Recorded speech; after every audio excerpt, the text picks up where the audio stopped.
A home in Elmira is on a waiting list to be demolished, but the person living inside of that home is fighting that action. And William Jividan has lived at his Halls Lane home for 30 years. He says he bought a building permit back in April to bring the home up to code and just needs more time.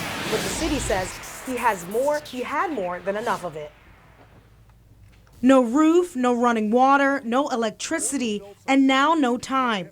This was William Jividan's grandfather's house and now his home, but maybe not for too long. Well, it hurts you. There's 30 years of my life in there. 1315 Halls Lane isn't stable, but family members say the home didn't always look like this. It once thrived, but now it has been condemned by the city of Elmira.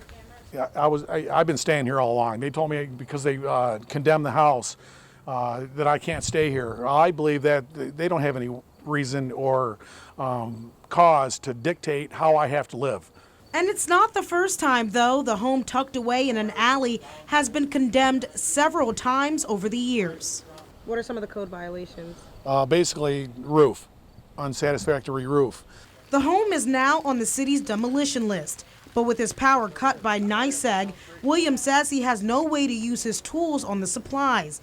And even if he had power, Elmira Mayor Sue Skidmore says the supplies just won't do.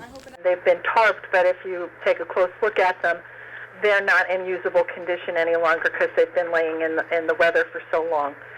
Mayor Skidmore says chances after chances after chances have been given, and now the home is a safety issue.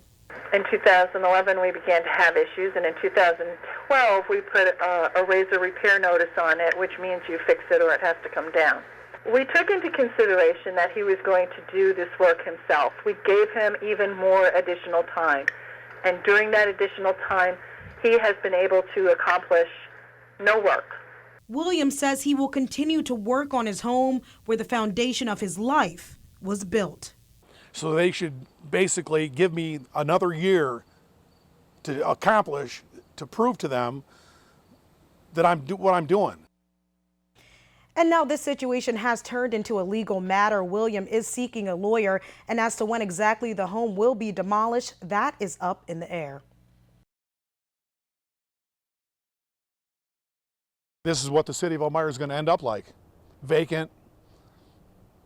You might remember William Jividan, an Elmira resident whose home was condemned multiple times over the years by the city.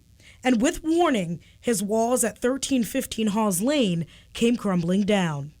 I understand the city's outlook on, you want to call them zombie houses. My house wasn't really a zombie house. I lived in it. It was dilapidated and pretty poor condition, but I lived in it.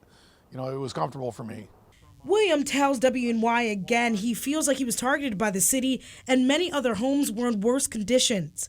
Now, we spoke with Elmira Mayor Sue Skidmore to talk about William's home and the many other eyesores around the city. In Mr. Jividan's case, it took longer because he's living there. We give him an opportunity. But when you go and look at the property, you have to realize how dire his position really was. And Mayor Skidmore says the city has a couple $100,000 allocated to demolish properties. And each year there's a list of the top 10 homes that need to come down. But sometimes that money just isn't enough. Zombie property mortgages are held by banks or other lenders who haven't transferred properties back into their hands. So they sit there ignored by the banks, but definitely not by the residents in the city. What I really wanted to create here was a land bank, and a land bank could take over those properties and buy them either at auction or before auction or during the foreclosure process and take them over, rehab them, and put them back in the market.